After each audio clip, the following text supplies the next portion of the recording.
Hey guys, how's it going? I hope you're having a really great week. I just wanted to drop in and I wanted to actually talk about the three biggest takeaways from the past week. Not only just this week, but also what happened at the US Capitol last week.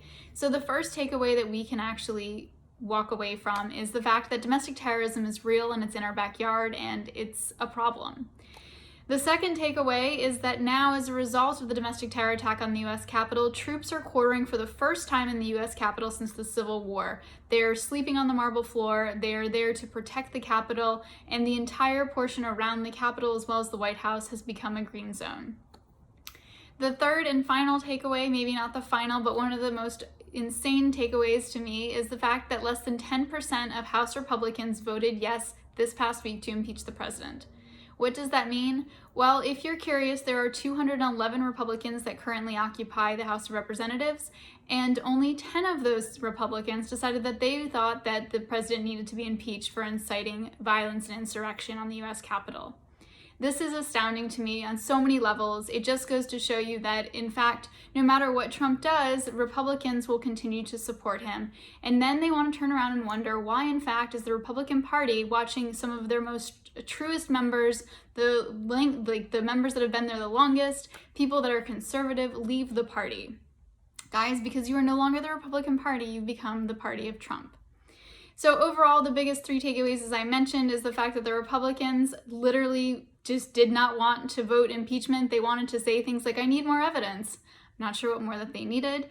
Then we also saw the fact that as a result of that domestic terror attack, troops are now quartering at the Capitol. They'll be there through the inauguration to ensure everything is safe and secure. And I really hope that this doesn't become the norm. And then again, the final takeaway is the fact that this was a domestic terror attack. We've been seeing multiple reports coming out about that this was planned, and a lot of people are asking me what my thoughts are on that. And I will tell you that the people that stormed into the Capitol, those definitely were people that were members of militia groups, and they've been able to find that through the FBI and because of all of their social media postings. But I think what's important to understand is that the people that stormed into the Capitol last week, and the guy that was carrying the lectern, and the other guy that went up on the dais in the Senate, the people that, hung the noose outside the Capitol, wanting to, hang Vice President Mike Pence, those people were acting with a plan. They had planned it all out. They had found, the various intelligence agencies have found and uncovered multiple points of plans that have been shared across various social media networks. And I think what's really important to understand is that when people are radicalized, as we saw, that's what happened, as people are radicalized and they become extremists, most of the time the extremists live on these dark parts of the web, whether it's Gab or 4chan, Acun, etc., if you're talking about like the far right militias and white supremacists, white nationalists. They're going to be found on those very dark portions of the web, as well as also on Twitter. No surprise there, but that's where they are. So most of the time when people are radicalized and they find themselves in extremist groups, they actually normally just stay online. And when they stay online, they just kind of chatter among themselves and they find themselves in a feedback loop in this echo chamber. But then you have, so if those people are, just for purposes of this conversation, if they're the 1% of the average American public, like they're the small percentage of people that find themselves in extremist echo chambers and participating and sharing information and believing in conspiracy theories and passing around disinformation, then the people that spin off from online forums into real world violence like we saw last week, those are actually the outliers of the already outlier group.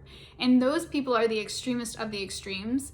And because they were taking photos and sharing them on social media, the saddest part about everything that transpired is that now they will be heralded as heroes among the online cohorts of white nationalists, white supremacists, domestic terror groups, things like that, militia groups, those people that are really looking to make an impact and tear down American democracy because Trump is not their president and they don't see that Biden will be a legitimate president coming up. So these are things that we want to think about and look for. And I think that, overall, this nation has endured so much. It is the great American experiment, as George Washington has said and our founding fathers thoroughly believed. But the truth of the matter is that as we see Joe Biden usher in a new administration next week, we must still remain hopeful and we must understand that democracy can weather all types of storms. But the most important thing is to ensure that democracy is still standing. And the way that we do that is by staying vigilant, keeping safe, and making sure that we're not feeding into the narrative of conspiracy theories or disinformation. I hope you guys have a great week, and I'll see you soon. Bye!